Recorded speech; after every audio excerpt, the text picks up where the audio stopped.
padre que se destacou como um grande cientista ao explorar o milagre da hereditariedade.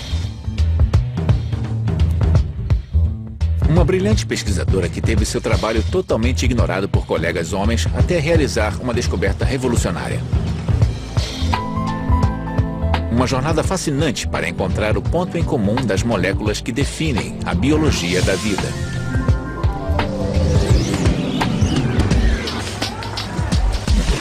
Um esforço científico sem precedentes de pessoas determinadas a esclarecer o mistério do que nos torna humanos. Estas são as grandes descobertas da história da genética.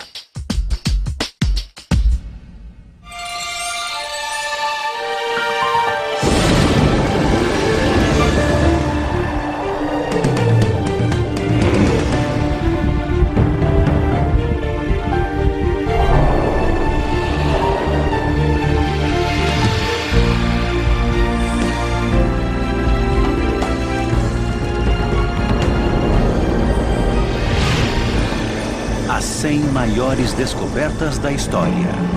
Genética.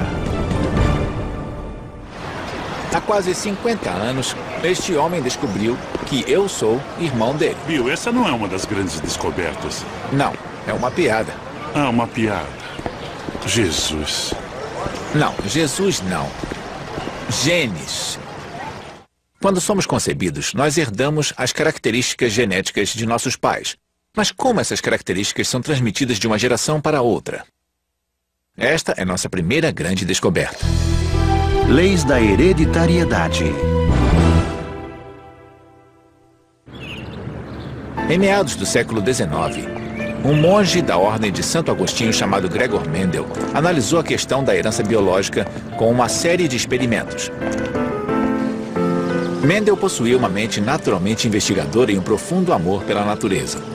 Seus interesses científicos incluíam pesquisas sobre plantas, meteorologia e teorias da evolução. Trabalhando em um mosteiro onde hoje é a atual República Tcheca, Mendel começou a cruzar diferentes variedades de ervilhas e a observar as características transmitidas. E por que ervilhas? Não porque era mais divertido. Mendel percebeu que, ao cruzar uma semente redonda com uma enrugada, o resultado era uma ervilha redonda, e não uma mistura das duas características, como ele esperava.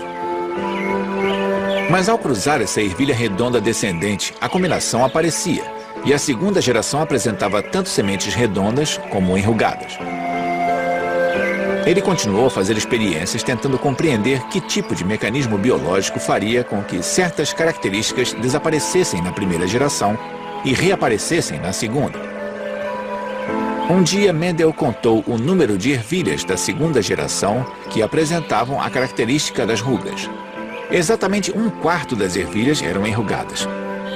O que Mendel observou em seus experimentos foi o fenômeno biológico que hoje conhecemos como dominância e segregação. Só que Mendel ainda não sabia. Então, seus experimentos produziram fatos tão curiosos que, segundo ele, era impossível não perceber. Não importava como ele cruzava as diversas variedades de ervilhas, as características ocultas apareciam, mas apenas em 1/4 da segunda geração. Mendel foi um pioneiro.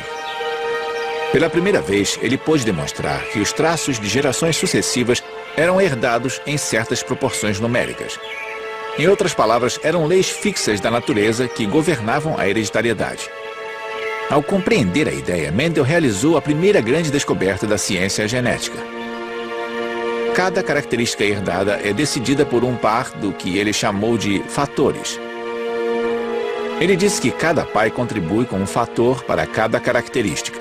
Certos fatores são dominantes e outros são recessivos, dependendo da combinação de fatores que a prole irá herdar. Os fatores de Mendel denominam-se genes.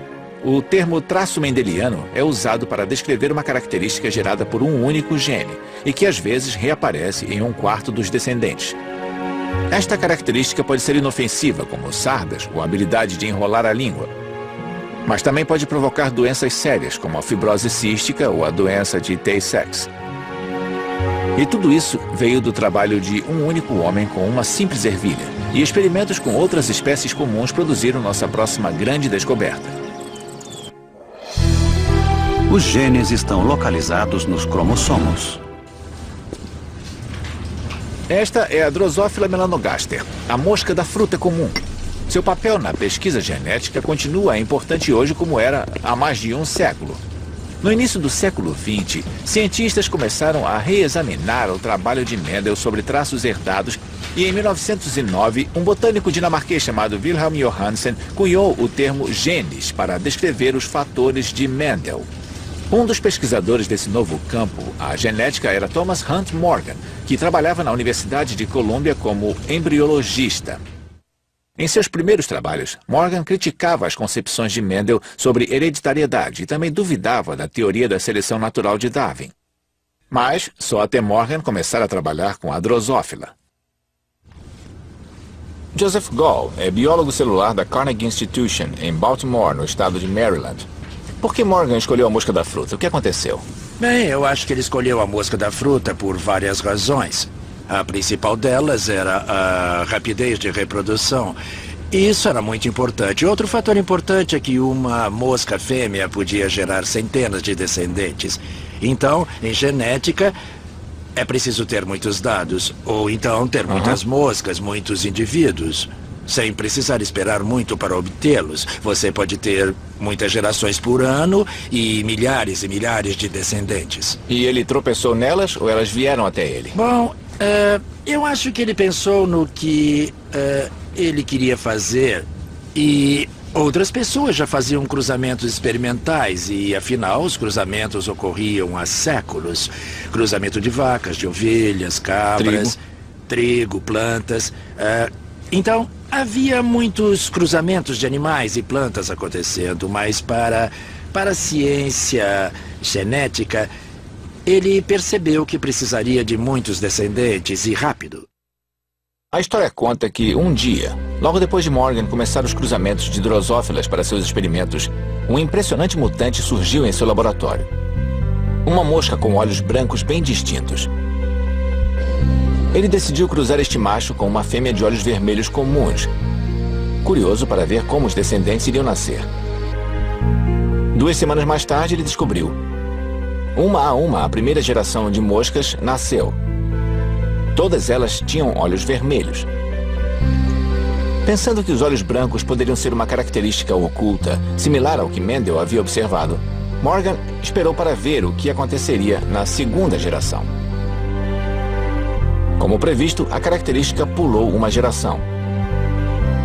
Na segunda geração, algumas moscas tinham olhos vermelhos e outras tinham olhos brancos.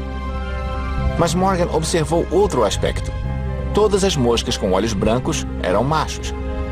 Na época, já se sabia que o gênero das espécies era determinado por 2 estruturas em forma de bastão encontradas no núcleo das células, os cromossomos. Por exemplo, as fêmeas humanas têm 2 cromossomos X. Já os machos humanos possuem um cromossomo X e um cromossomo Y.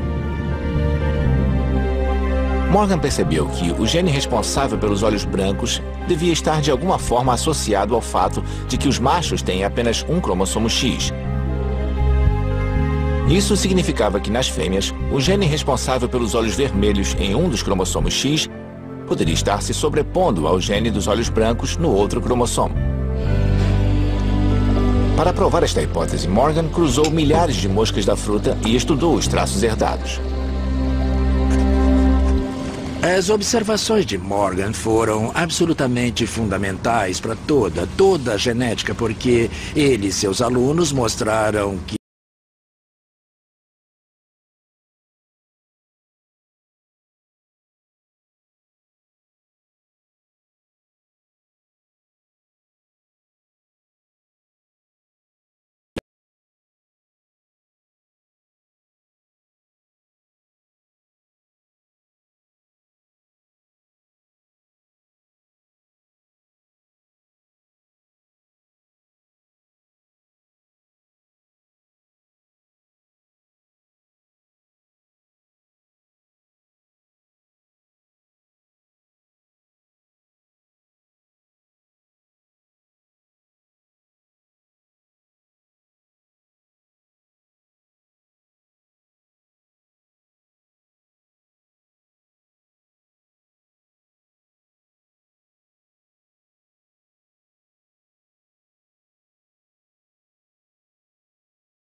Morgan ganhou o Prêmio Nobel de Medicina de 1933 por sua descoberta.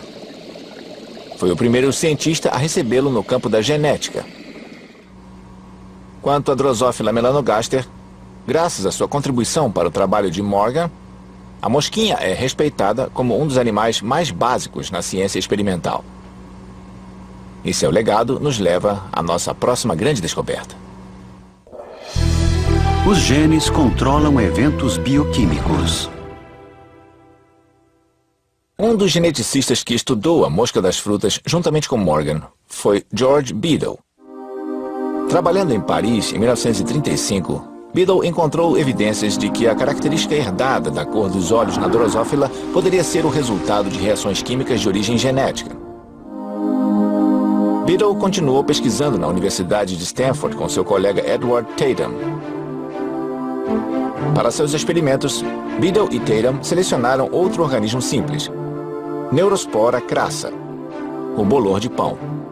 O bolor foi escolhido porque se proliferava facilmente com necessidades nutricionais simples, pão, ar e água. O Neurospora também possuía apenas um conjunto de cromossomos, permitindo que os pesquisadores observassem as mudanças genéticas com facilidade. Como sabiam que raios-x causam danos aos cromossomos, Beadle e Tatum irradiaram o bolor, causando mutações nos genes de seus esporos. Estes genes mutantes eram incapazes de produzir os nutrientes necessários para o crescimento do bolor. Mas quando eles acrescentavam os nutrientes, alguns dos esporos começavam a germinar. Para Beadle e Tatum, este foi o momento da descoberta. Eles perceberam que os esporos irradiados falhavam em produzir os nutrientes essenciais porque seus genes eram defeituosos. Era muito significativo. Queria dizer que, além de responsáveis pela transmissão de traços herdados de uma geração para a outra, os genes também direcionavam a produção de enzimas essenciais para a sobrevivência do bolor. Essa descoberta tão importante de Beadle e Tatum é conhecida como a hipótese um gene, uma enzima. A intolerância à lactose é um exemplo de uma condição metabólica humana causada pela ausência de uma enzima. Isso ocorre porque algumas pessoas herdam um gene que falha em produzir lactase e não conseguem digerir o açúcar dos produtos lácteos. Este distúrbio pode ser facilmente tratado com a ingestão de comprimidos que contêm a enzima ausente. Graças a Beadle e Tatum, temos uma compreensão fundamental do que os genes fazem. Eles abriram caminho para uma nova geração de incríveis descobertas genéticas. Transposons. Até agora, vimos como os genes são transmitidos, onde se localizam e como funcionam. Mas nossa próxima grande descoberta revelou uma nova surpresa sobre o que os genes podem fazer. E veio de uma fonte surpreendente.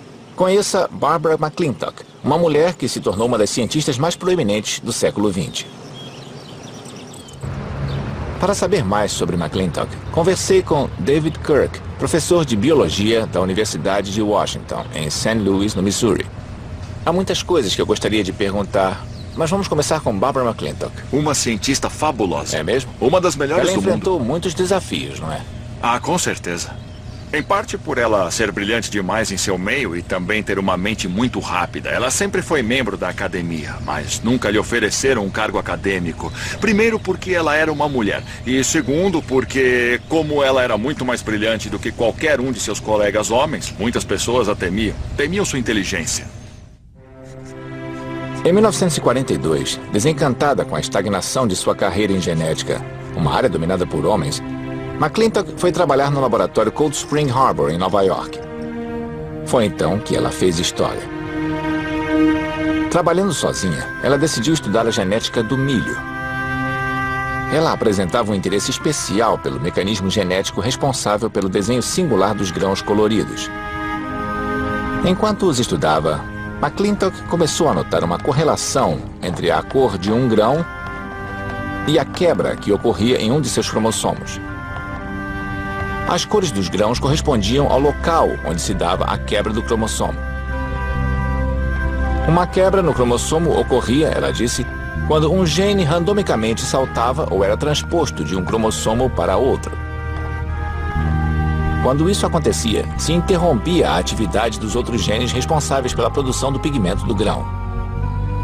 Naquela época, todo mundo pensava que os cromossomos e genes eram coisas muito estáveis, que apenas eram transmitidos de geração a geração. Ela descobriu que certos genes que estava tentando localizar nos cromossomos estavam em posições diferentes, em ocasiões diferentes.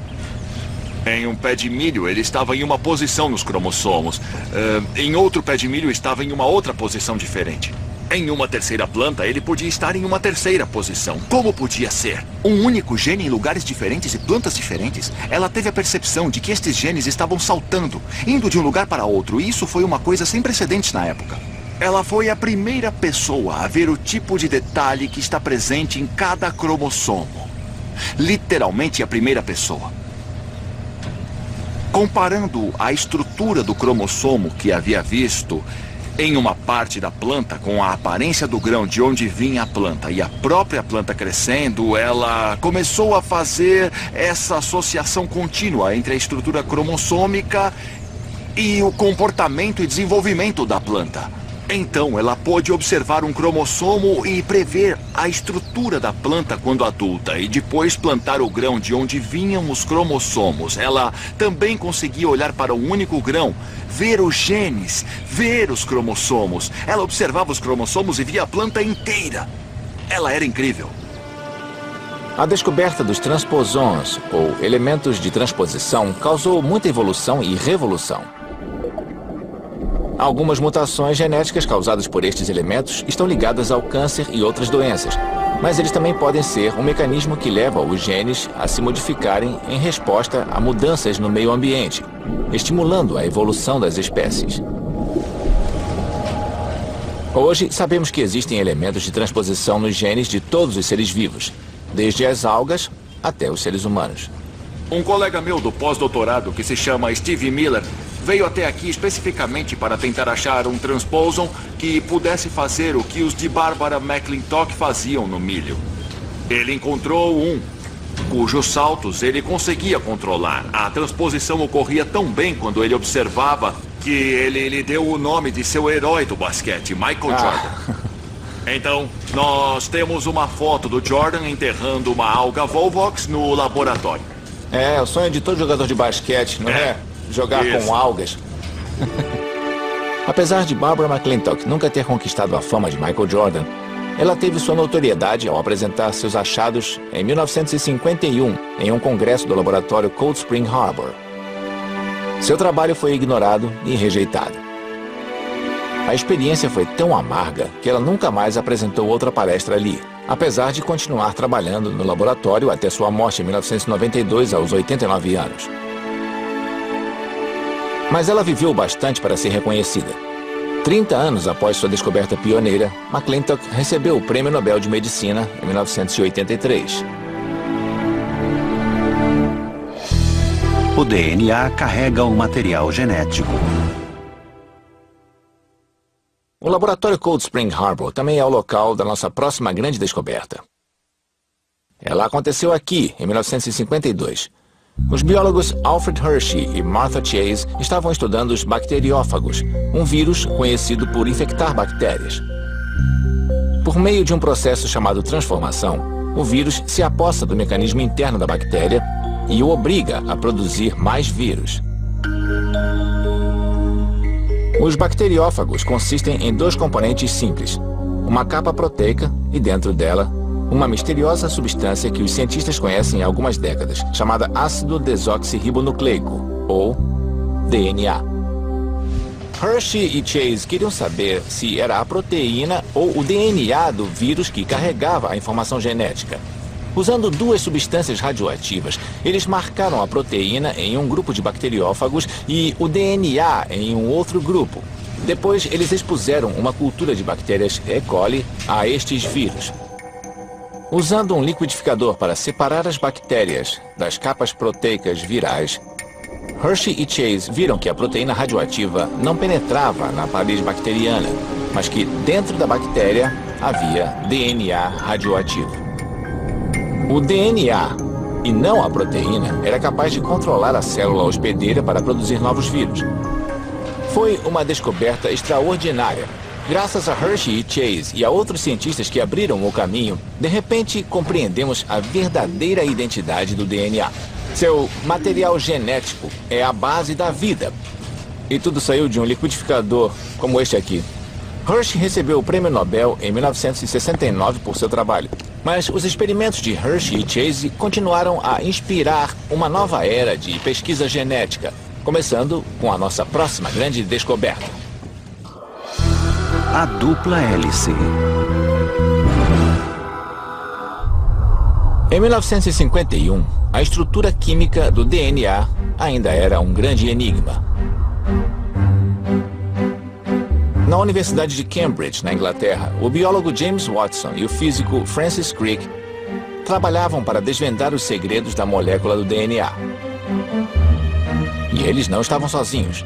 Vários outros grupos de cientistas competiam para tentar solucionar o mesmo quebra-cabeça.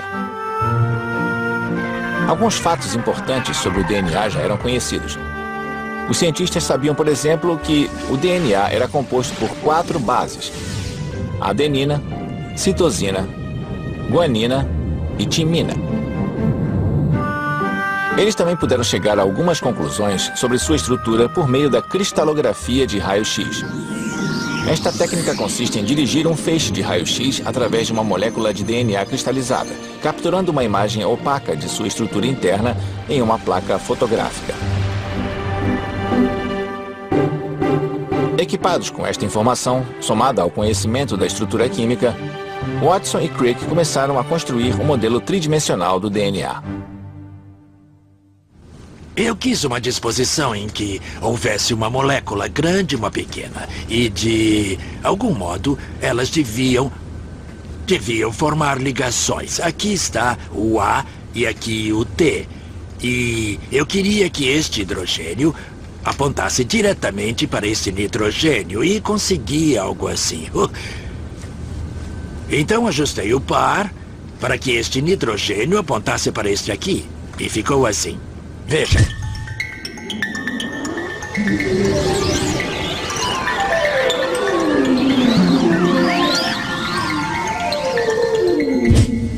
Hoje, você pode comprar um kit e montar a estrutura que o Watson e Crick construíram.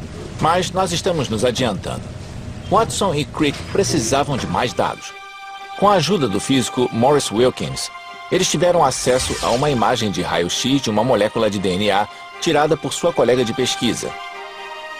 Seu nome era Rosalind Franklin. Sem o conhecimento dela, Watson e Crick usaram os dados daquela imagem de raio-x e conseguiram completar seu modelo.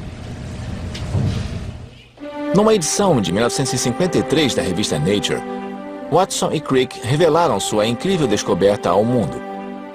Seu modelo demonstrava que a molécula de DNA era uma dupla hélice.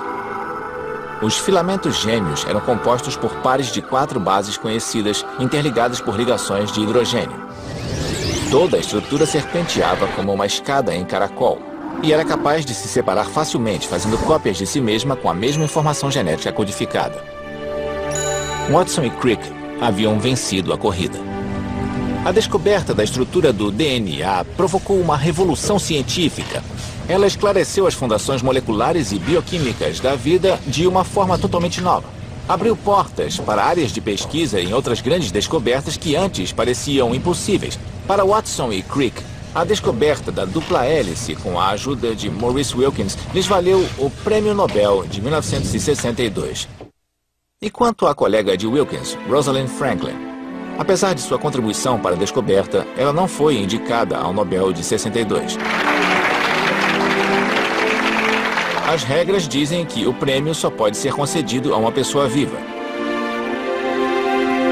Rosalind Franklin morreu em 1958 de câncer no ovário, provavelmente em decorrência da exposição aos raios-x. Bem-vindos ao meu mundo. Esta é uma entre os trilhões de células que compõem o meu corpo. Este material na célula chama-se citoplasma. Este aqui é o núcleo da célula. No interior da frágil membrana nuclear estão longos filamentos de DNA. Como vimos, o DNA contém as instruções genéticas que controlam as funções metabólicas e a hereditariedade. Parece bem simples, mas o processo pelo qual esta transferência genética ocorre é sublime. É a história da nossa próxima grande descoberta. RNA mensageiro.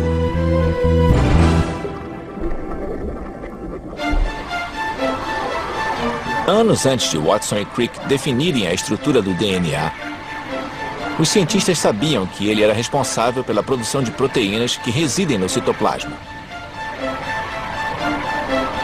Mas ficavam intrigados pela forma como o DNA conseguia transferir sua informação genética para produzir proteínas através da parede do núcleo.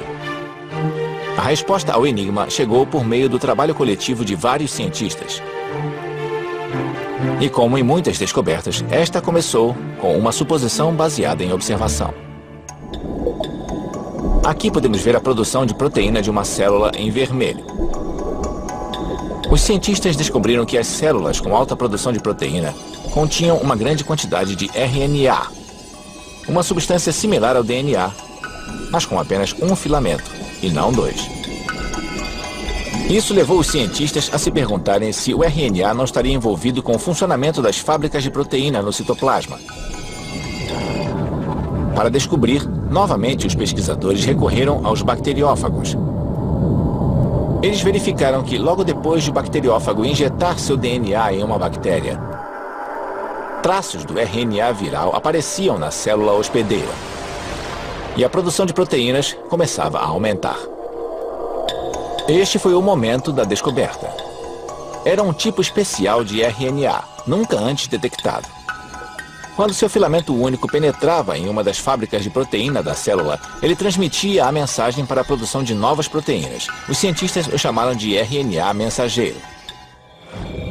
Hoje, muitos cientistas acreditam que o RNA mensageiro e outras moléculas de RNA são descendentes das substâncias químicas mais primitivas da Terra, parte da sopa primordial que gerou o primeiro organismo vivo. O código genético. Como acabamos de ver, o RNA transmite instruções do DNA para a produção de proteínas. Mas o que era o código genético, a sequência de instruções que tornou este processo possível? Em 1961, o biólogo molecular Marshall Nirenberg e seu colega de pós-doutorado Heinrich Mattei realizaram uma série de experimentos para tentar sintetizar proteínas no laboratório. Eles já sabiam que existem 20 aminoácidos envolvidos na produção de proteínas. Em seu experimento, Nirenberg e Mattei trabalharam com o RNA. Assim como o DNA, o RNA é formado por 4 bases químicas.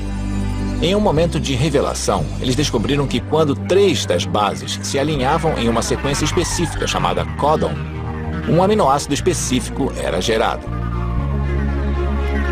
A ordem dos códons é a instrução para a produção de proteínas.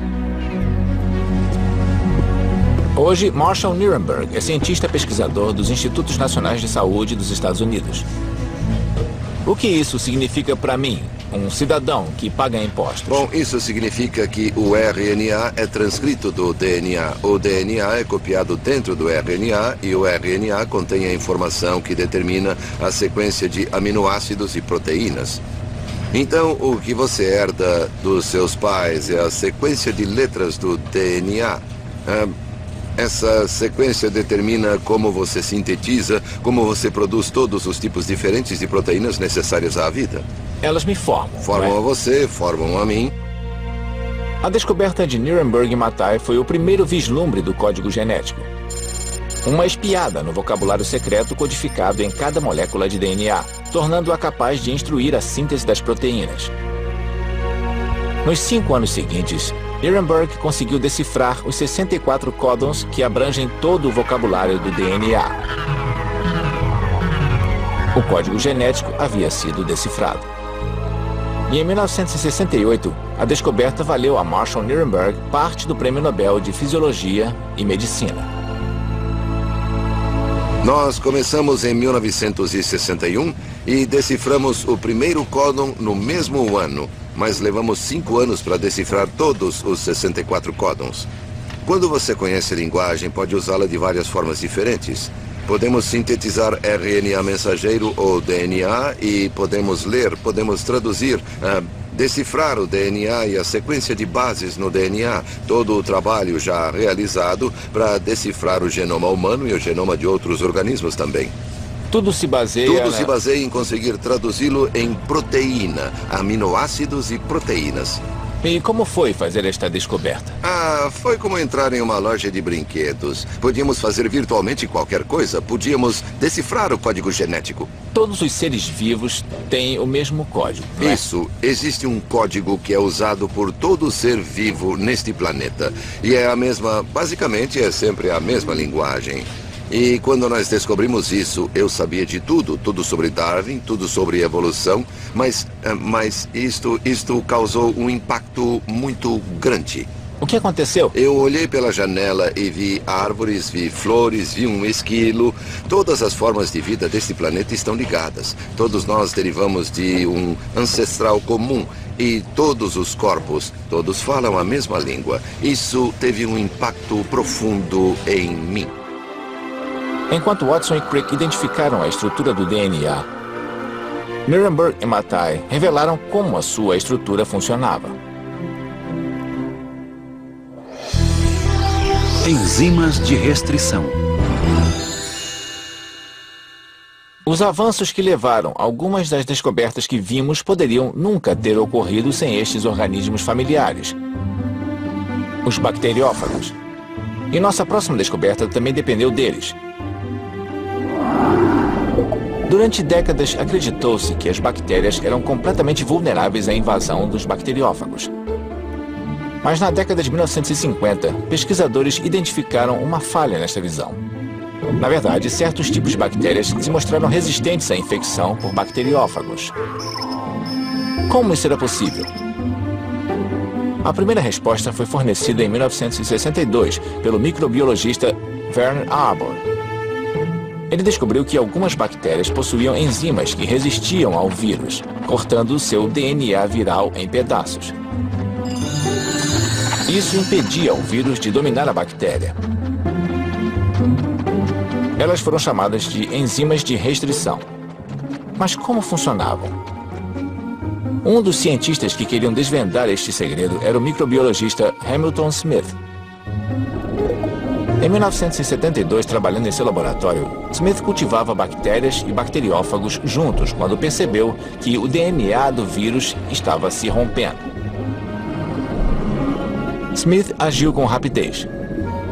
Ele purificou a enzima de restrição e depois identificou o local exato em que a enzima havia rompido o DNA. Foi o momento da revelação. Smith descobriu que a enzima continuava a cortar o DNA viral sempre no mesmo lugar.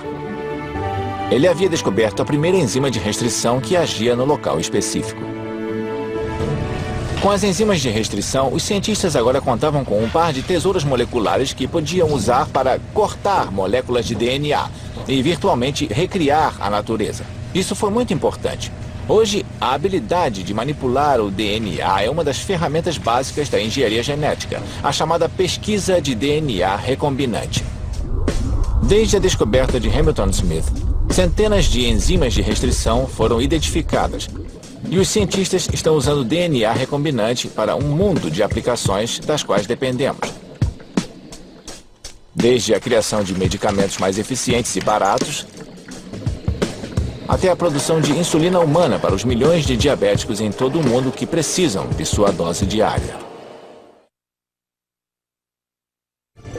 Splicing alternativo do RNA.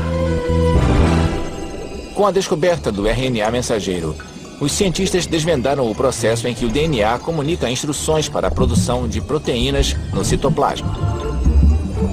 Durante décadas, eles acreditaram que neste processo, ativado por uma regra simples, as instruções eram codificadas de um gene no DNA para um tipo de RNA mensageiro que então produzia uma proteína. Mas na década de 1980, esta teoria foi contestada quando cientistas começaram a detectar algo novo. Genes que codificavam múltiplos RNAs mensageiros que então produziam múltiplas proteínas. Foi necessária uma combinação de esforços de vários cientistas para descobrir como isso era possível. Finalmente, eles obtiveram a resposta. Por meio de um processo chamado splicing alternativo, alguns genes são capazes de codificar mais de uma proteína. A descoberta do splicing alternativo foi importante, porque forneceu aos cientistas novos e valiosos insights sobre o papel do RNA na produção de proteínas, o que ajudou os pesquisadores a produzir avanços em uma vasta gama de aplicações biomédicas. Por exemplo, os cientistas utilizaram seu conhecimento em splicing alternativo para criar analgésicos mais eficientes. Alguns remédios são projetados para bloquear a produção de proteínas e enzimas geradas por splicings específicos, que regulam a dor no sistema nervoso. DNA mini-satélite. Londres, 1985. Um garoto chega de avião vindo de um país africano, Gana. O objetivo de sua visita? Reencontrar sua mãe. Mas os inspetores da alfândega ficam desconfiados. O passaporte do garoto parece ser falsificado. E não há provas de que a mulher em questão é realmente sua mãe. O governo britânico decide deportar o menino. Desesperada, a mulher recorre a um detetive. Seu nome? Alec Jeffreys. Ele não é um detetive real, e sim um geneticista da Universidade de Leicester. Antes de saber o resto da história, vamos a alguns fatos. Na década de 80, os cientistas sabiam que a variação genética entre indivíduos era muito comum. Então começaram a relacionar a presença das chamadas variantes do DNA à presença de genes causadores de doenças em famílias grandes. Por exemplo, a doença de Huntington. E isso nos remete a Alec Jeffreys. Em 1984, Jeffreys descobriu uma coisa inédita. Era uma variante do DNA formada por sequências idênticas e curtas de DNA que se repetiam continuamente. Jeffreys chamou essas sequências repetidas de DNA mini-satélite. E então ocorreu a descoberta revolucionária. Nós detectamos muitos pedaços de DNA e, pelo menos nos humanos, eles eram claramente variáveis, muito variáveis. Na verdade, descobrimos a primeira impressão digital do DNA. E foi aí que a ficha caiu. A descoberta de Jeffreys fez história, quando lhe pediram que ajudasse a resolver o mistério do garoto de Gana. Pela primeira vez, a impressão digital do DNA foi colocada à prova. Jeffreys comparou o DNA do garoto com o DNA da suposta mãe. Os resultados exibiram uma similaridade impressionante no DNA mini-satélite, provando sem sombra de dúvida que o menino era seu filho. Eu estava lá quando disseram a ela: nós temos a prova do DNA, ela foi aceita, seu filho vai voltar e vai ficar com você. O brilho nos olhos daquela senhora foi mágico. Essa foi a primeira vez em que o DNA foi usado desta forma. A primeira vez em que o DNA revelou o mistério por trás da ciência da genética molecular. Hoje, ele está sendo usado fora de um contexto mais técnico para ajudar diretamente as pessoas. Já se passaram mais de 50 anos desde que Watson e Crick descobriram a estrutura de dupla hélice do DNA. Desde então, cientistas sondaram e revelaram muitos dos segredos genômicos, mas tiveram algumas surpresas. RNA de interferência. Em 1997, os cientistas Andrew Fire e Craig Mello conduziram uma série de experimentos para entender melhor o funcionamento de genes específicos. Eles injetaram RNA sintético feito de 2 filamentos na célula de um verme e observaram. O que viram foi impressionante. Um mecanismo no interior da célula do verme destruía a fileira dupla do RNA, assim como seu próprio RNA mensageiro. Na verdade, o gene responsável por codificar a produção de proteínas nas células havia sido desligado. Fire e Mello descobriram o que viria a ser conhecido como RNA de interferência. Hoje, Andrew Fire é geneticista na Universidade de Stanford. Nós Fizemos alguns experimentos em que injetamos RNA esperando que algumas coisas acontecessem, coisas específicas. Injetando com uma pequena... Com uma agulha pequena dentro de um verme, no nosso caso, apesar de experimentos similares utilizarem diversos outros sistemas. Quando você vê uma situação em que o RNA entra lá e é desativado, não é tão surpreendente, mas não se sabe o que ocorre depois. No caso, ele também desativou uma das células de seus próprios genes. Essa foi a surpresa que apareceu no início dos anos 90. A descoberta do RNA de interferência foi um marco. Ela forneceu aos cientistas uma nova tecnologia potencialmente poderosa. O que o RNA de interferência significa para o futuro? Quais são as aplicações dele? A primeira é realmente compreender esse novo mecanismo biológico. E o que silencia os genes? O que ativa e desativa os genes. A segunda é poder ter um aspecto geral do que os genes fazem. Observar a função do gene usando esse tipo de mecanismo. E a terceira seria um tipo de santo graal da genética. Podemos usar a descoberta de modo terapêutico? Podemos curar doenças, resolver talvez? interferências presentes? Curamos com ele? Nesse sentido, o ideal seria pegar um distúrbio em que as pessoas adoecem porque há um gene fora de controle. Uma doença genética. Uma doença genética, o que inclui vírus, inclui tumores e também certas doenças genéticas. A pergunta é, bem, podemos desativar aquele gene? Este santo graal da aplicação terapêutica em humanos ainda está distante. Mas a descoberta de FIRE, o RNA de interferência, abriu o caminho para uma nova geração de avanços que salvarão vidas. 25 mil genes. O mistério do que nos torna humanos foi parcialmente desvendado com a descoberta do código genético. Mas a outra parte da resposta está em nossa próxima grande descoberta. O sequenciamento da nossa identidade genética completa, o chamado genoma. O esforço ficou conhecido como a maior colaboração científica da história. Mas começou como uma corrida entre duas equipes que competiam para ser a primeira a sequenciar o genoma humano. Em 1990, as equipes uniram forças. Craig Venter era um dos chefes de equipe. Como tudo isso começou? O que o levou a sequenciar o genoma humano? Eu comecei minha carreira procurando por um gene. O gene do receptor de adrenalina no cérebro e no coração. Eu levei 10 anos para obter apenas um. A opção era observar o genoma humano inteiro, mesmo sem ter conhecimento a respeito. Conhecíamos somente algumas centenas de genes na época. E especulavam que talvez houvesse 300 mil genes. Era a informação mais importante de toda a humanidade. E nós não sabíamos nada sobre ela. Em junho de 2000, as duas equipes estavam prontas para fazer história. O dia de hoje é um marco histórico. Nos 100 mil anos da história da humanidade. Anunciamos pela primeira vez que nossa espécie pode ler as letras químicas do nosso código genético. Então, o que você descobriu? Bom, a primeira coisa que descobrimos é que havia apenas uma pequena fração dos genes que alguns cientistas previam. Em vez de 300 mil, encontramos 26 mil. Então percebemos que a diferença entre dois humanos é consideravelmente baixa. Somos quase idênticos uns aos outros.